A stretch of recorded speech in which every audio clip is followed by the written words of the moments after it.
Guest alert, guest alert. Hey, just before the episode starts, I just wanted to mention that Danny has been a guest on another show.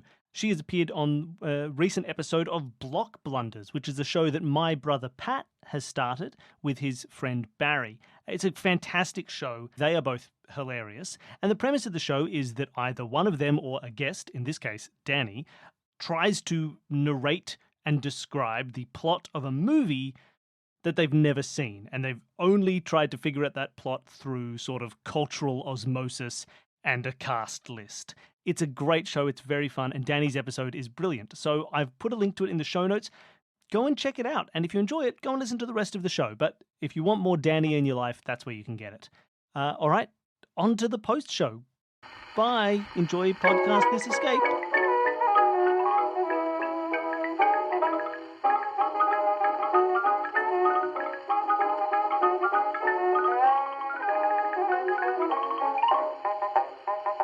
Welcome to Podcast This Escape, the podcast where we talk about the escape room we escaped from in the previous episode of this podcast. Will, congratulations, you escaped. I can't believe it. Now, I will cover before we start. We have had to let Gabe rush off. Yeah, we don't have him here live, but we have him in spirit. We should ask him to do some react noises. Yeah, we can just edit in a couple of really? But we still have Will. Will, congratulations, you did great. What was it like as your first virtual escape room experience? It was very cool. I liked it a lot. It did feel like an escape room in my experience, right? So I've done a few, so like I'm definitely not what I'd call a veteran, but it was great. It was very cool. It's a fun room. I play tested this fairly recently as well, and yeah, like you very similar sort of like progression than I had, right? Like running around the room. Thank you for checking the quest board nice and early. Billy didn't, and I was getting really worried. I was never going to check that quest board. It's like the final. I just didn't want to do all the reading, you know. It's the tavern. You go to the shadowy stranger in the corner, and you go to the quest board. Actually, I have a question for you that I asked Danny during the playtest and answered myself as well, which is, you see a quest board right? You're in a tavern. There's a quest board. Mm-hmm. Do you have in your head like the prototypical image of a quest board? Do you have is there something you picture from some property the first time you saw the idea of a quest board that jumps into your head? Yeah, I guess probably. So something like, sort of like a cork board or something like that with lots of things pinned on it, like maybe a wanted poster or, some like little handwritten notes or different things like that. That's kind of what I visualize. I was just, because as soon as I hear the word, I always have the same image in my head, which is very specific, which is the quest board that you get shown at the start of the 1989 Sierra game Hero Quest or Quest for Glory. And you walk into town and you go into the Adventurers Lodge and it's the quest board and you can like go left to right and you can see all the, and that's like every time I picture one, I have that exact and precise image. And I just wondered if anyone else had something as specific as that. But no, you did really well. Was there any moment in the room for you that you felt smart, proud of? that you felt proud? That is a good question. I think no. I felt very. I felt unprepared. I felt like I was barely getting things along the way and just kind of lucking into some stuff here and there. No. Yeah. I mean, I think it was pretty cool finding, that it was the bar. I kind of had this sense for a minute that it might be the bar, right? That the demon could be the bar. I don't know. So that was really cool to see that. It felt completionist to me, I guess, right? Yeah. So that was really cool. You also got that the amulets were going to be protections against the loss of each of those particular attributes. You identified those as the traits. I believe, figured out the target point system. Yes, you counted the rings and the targets to get 10 points. I feel quite good about that. It was nice. I spent so long with the amulets when I was playing, being like First of all, finding Schwakodi. I was so sure that was going to get me a word, and you guys did the same thing. Like, oh, let's put those letters in that order. What does it spell? I was really relieved. I thought as soon as CH showed up, I thought that was a giveaway, and Everyone's I was gonna be so like, worried. That's charisma. But I spent then so long trying to like rearrange them into words, or be like, well, is there a word I can make with these letters? Like I've got cow, I've got is cow chids I did a word? lot of that. I did know? a lot of that, and then I did a lot of like associations with things in the room or things like that, just trying to figure out what might they map up to. Yeah, but when you said, hey, remember there is something that ties in to the game, to actual that D&D, kind of like that hit me pretty quickly after that. Yeah, demons, pure iron, pocket dimensions. I don't know if those things are important in D&D, but I wanted those stats there. Yeah. Interestingly, in my original formation of this room, it was even less D&D like, and the things that the demon was going to be feeding off were classic 7 deadly sins things. Oh, that's a nice idea. And so I went to that. I like 7 deadly sins based things, but I had 2 problems. One is that there were some things that I didn't really want to come up. Like, I didn't want any exaggerated lust coming up. That's true. That's I an didn't awkward want one. exaggerated gluttony coming up because shaming someone for liking food makes me sad. And also, like 4 of them are the same thing. It's That like, was there's also a problem. Gluttony, lust, which is just gluttony, and then like greed, which is just gluttony. And they're all the same thing. Yeah. And then about halfway through my room writing process, I suddenly thought, oh, what if it was sucking your traits instead, sucking your D&D strengths? And then I went, oh, no, that's too much work. I can't change that from what I've got so far. And then I went, no, I have to. Because if I tell this story in the post-show in reverse, everyone's going to be thinking it's ridiculous that I didn't do this. Oh, you should have had the demons like attacking people for not following the 10 commandments. You have one person who's coveting his neighbor's wife and another one who's worshipping other gods except for Yahweh. That'd be a good one. My area of expertise. Look at these idols. Don't you love these golden idols? I'm worshipping them. So that was the big change that and happened. And is that what kind of set in a lot of the other stuff? Did much change, or was it always going to be a demon in a tavern? That was always going to be the case. Oh, that's fun. It was. I always wanted it to be the tavern setting. Again, I'm really interested in this idea of merging the classic tabletop role playing with these things, and I don't have many original ideas. I like taking standard ideas, especially ideas that people hate or roll their eyes at, and trying to play with them. So you go into a tavern as the starting point of an adventure. I like that. I like working with that because, yes, in an actual normal game, it's ridiculous now. Yeah. It was perfect. Yeah, it's exactly what it needed to be, I think. It definitely fits that theme correctly. And there's also a certain thing I think when you play with like D&D stuff is you also like everybody has done that. Like if you'd been like, oh, it's D&D, so let's like mess around with like Strahd the vampire and let's talk. You'd be like, oh, for some people that's not a thing they've ever engaged with in the world of D&D. But like the idea of just this high fantasy tavern nonsense is so like ubiquitous that it catches everyone who's ever heard of D&D. It's like, exactly. Oh yeah, adventures in a tavern. I've seen that somewhere. Like, it's why it doesn't matter who I'm running this room for. I know that in my introduction, I can say, you're at the start of adventure. You enter a new town. Where are you? Do? And I know what you're going to say. Yeah. Imagine, it's like, how do you start your adventure? Well, I'm going to go to the Lord's Manor. I'm going to ask around the guards if there's any information about demons. I'm going to examine all the water sources for purity. Yeah, just to check, because that's how demons are found. They poison the water supply. You don't want that. But no, you were good. You did what you were supposed to. Thank you. I will say, my exasperation helped me a little bit more than it did you, which was I got so annoyed at the phrases that the bartender was saying. Immediately, they said, when would weeps die midnight? And you went, that's stupid. Yeah, I was like, that doesn't make any sense. What are you talking about, you fool? That doesn't help anybody. So when they gave me all 3, honestly,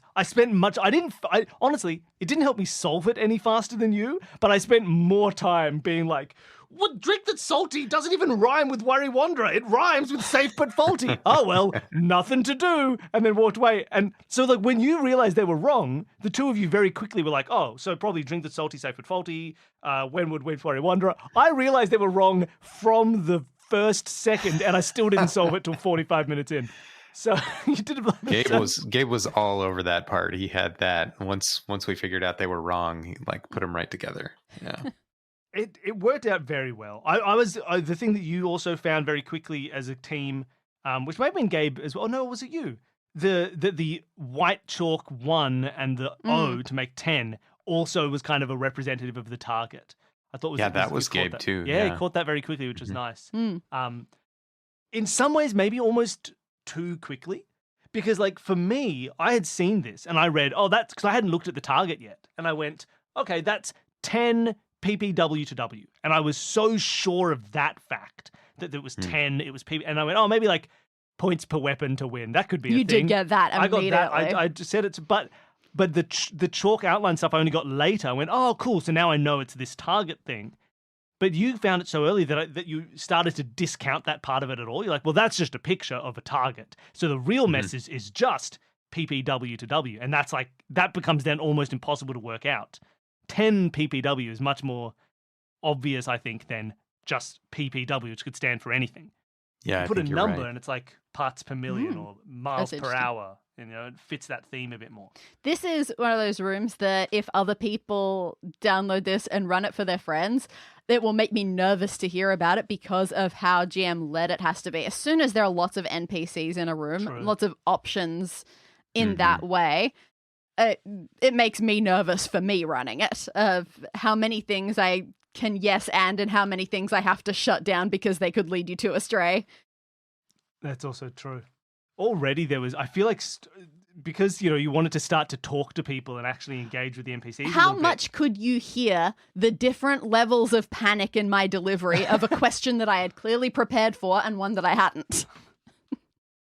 Not too much, although I think oh yeah, so we absolutely know that you're going to try and drink these things, but you can't. So yes, that one I wanted to write as if it was a text-based adventure, how the sarcastic text parser would respond to you. Exactly. That's not a good idea. I also obviously tried to drink everything. Why wouldn't you? Liquids, those are for drinking. So you know. Right. There's a sticky, disgusting poison on the ground. Well, I drink it. What else would I do? Internal. That's where the blood's supposed to be. Yeah, exactly. But no, so I was definitely guilty of the same sort of thing.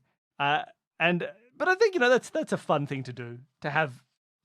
Saying no can sometimes be fun, and saying no to things that are obviously ridiculous is perfectly fine. Oh, true. It ends up, because I'm trying to blur that line a little bit and head a little bit more towards the roleplay settings, it makes it harder to say no, and it makes you feel like you don't want to as much, especially in something like a conversation with a person.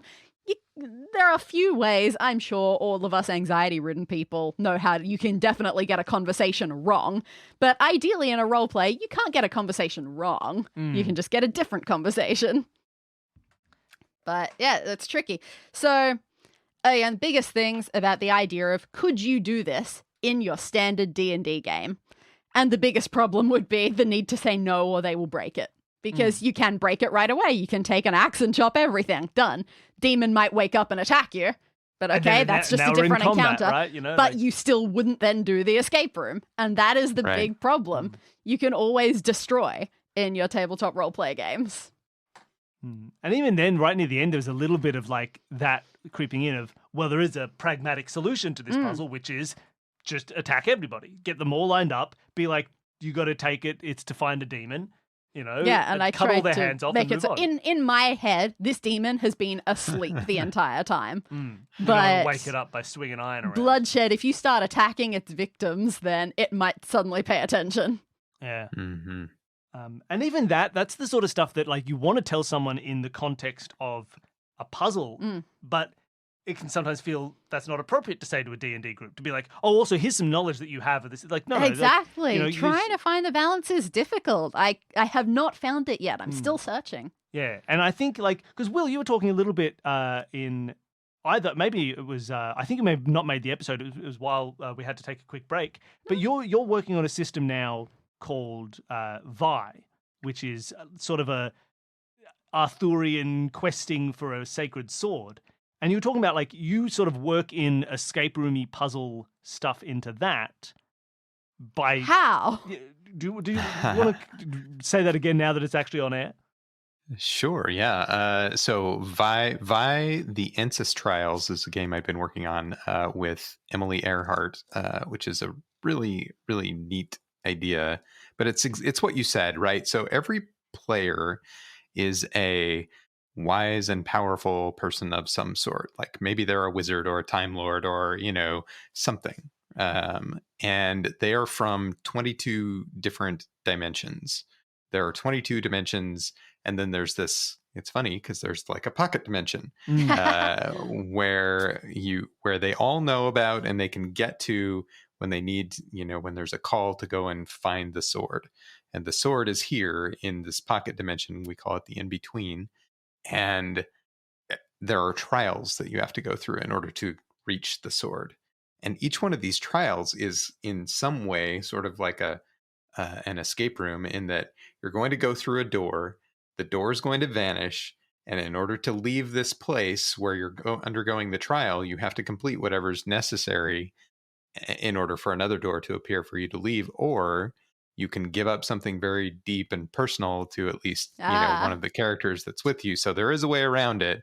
But if you do that too many times, you'll fail the entire quest and go home. But yeah.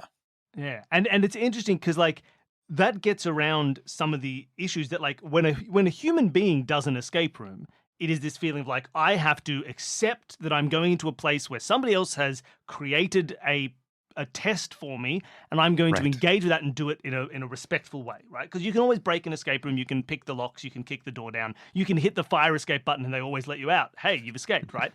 But it's that in your human existence, you are saying, I'm agreeing to undertake your trial. And so you have done the same thing in the game form, which is how do you make characters in an RPG or like plays an RPG engage with puzzles? You give them a character who says, I must engage with this puzzle respectfully with this force that has created it, or else I'm not going to get the stuff that I need from it to find the mystic Makes quest. sense. Like it is like, in Monty Python, the Holy Grail, they cross the bridge and they answer the bridge keeper's questions. No one just like shoots him with an arrow and moves on. It's like, no, because this is part of how you get the Holy Grail. It's the next step. It's required. You have to engage with the puzzle. And so like you've baked that into the setting, which allows that opening for like, you're doing a trial of the mind. You have to solve the puzzles, not like you've been kidnapped by a wizard who says, solve my puzzles. And you'd be like, nah, wizard, I'm going to break your door down and kill you. Right, which is a much more like how in a lot of D&D stuff. So you have stuff. to embrace the artifice of it. Yeah, you have to have a character who wants to do a puzzle, whereas D&D characters usually forced to do a puzzle, so it's fun and in character to be like, well, I'll find my way around it. Yeah, that's true. I don't have to bow to this wizard, to this lich's whims, whereas these characters seem like they want to bow to the lich's whims. That's a very good way of thinking about it. That seems embarrassingly obvious now that you say it. Yeah, it's giving it a sense, like, if your character has the same goal as a normal person would, then it's super easy to play straight away. Right? And so I think it solves a lot of the issues there where they've agreed to do it effectively. You are not wrong. That's exciting. Yeah, so that helps. So if you want to fold that in, Danny. Oh, we'll fold find it out. into everything you do in the rest of your life. Steal all of Will's ideas. No. But yeah, look, and that sounds fun. Where is that game? I know you're play testing that at the moment. Do you have like an idea of when it will exist for everybody else listening to this to go and buy it? No, that's a good question. It probably won't be. We will do a crowdfunding campaign for it because we're going to do some really amazing art, and we really are going to need to put together, some additional funds in order to make that happen. And part of the reason for that is because it's a tarot and dice game, and so it has a set of tarot cards that go with it, and the art for those and all the work that goes into that, absolutely, I think is going to require some additional funding. So hopefully later this year. I couldn't tell you for sure right? It might be later this year. It might be next year because I have some other projects that are, getting some attention between now and then as well. Wonderful. Well, look, we'll make sure that when it does become a proper thing, it sounds like a perfect game for people who like this show. So we'll link to the Kickstarter and all that sort of stuff when it happens. Wonderful. Well, look, I really enjoyed this room, Danny. I'm glad it all came together. I'm glad that playing it went well because I think it all super fun. I'm so glad. Made all the right decisions, found all the coasters. I do like that they went to the shadowy corner, found a coaster, but didn't know they were looking for coasters yet. No. As soon as that was introduced, like, there's a water glass, there's a coaster, it's on the table, and you're like, great, who cares? And then you leave, you find another coaster, and you're like, oh my God, where are their coasters? And you'd completely forgotten, because of course you would, right? Who's going to note a coaster? I did love that moment of saying there were 4 weapons, 4 people, 4 coasters. Turned out there were going to be more coasters, you just hadn't found them all. And turned out there were 5 people because you forgot the forgettable person. That was perfect. That was exactly what should happen, and it's amazing. Well, yeah, I think the whole thing went really well. I do know as well, for people who want to see more of what Gabe is doing, other than all the crazy places you can find him, if you haven't gone and watched Shriek Week for Dimension 20, you should go and check that out.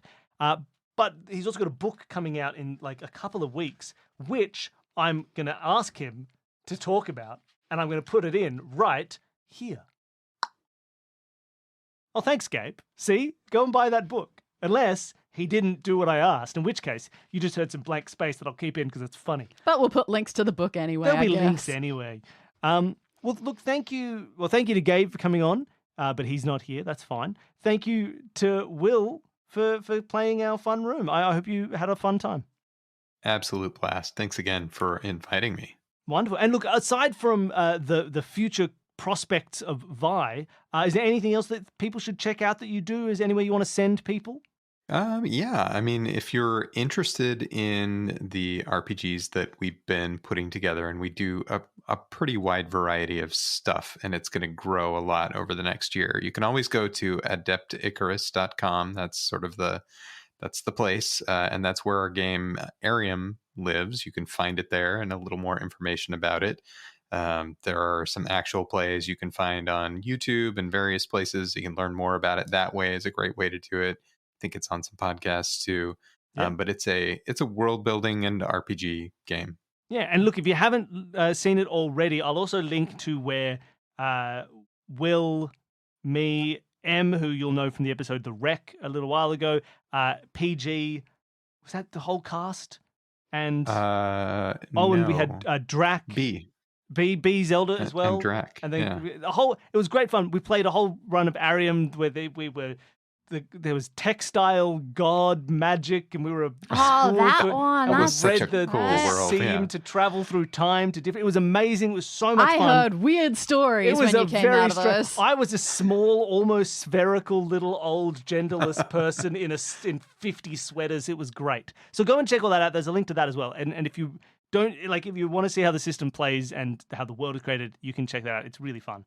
Wonderful, Danny. Thank you so much for writing a great, fun tavern room. Thank you. And thank you everybody for listening. I hope you enjoyed the show. If you want to help support the show, you can always tell a friend or an enemy, or go onto a internet forum somewhere and be like, hey, I heard about this cool show called Escape This Podcast, or leave a review. It really helps. Word of mouth is the biggest way people learn about podcasts. I saw a Reddit thread just yesterday on our podcasts or whatever, where someone said, hey, can anyone recommend some good husband-wife podcasts? That's where you listeners should be recommending us. We can't do it because it's weird and they'll kick us off Reddit, but you can do it.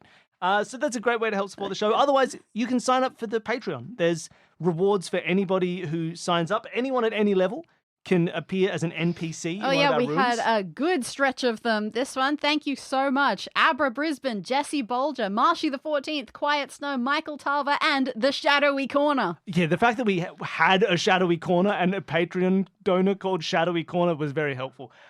There's also bonus episodes. You can hear play tests and little mysteries and other stuff that we do for all of our $5 donors, behind the scenes things. Read trivia. And contribute to the decisions as I write an interactive fiction story. There's an interactive fiction story going up on the Patreon every week or so.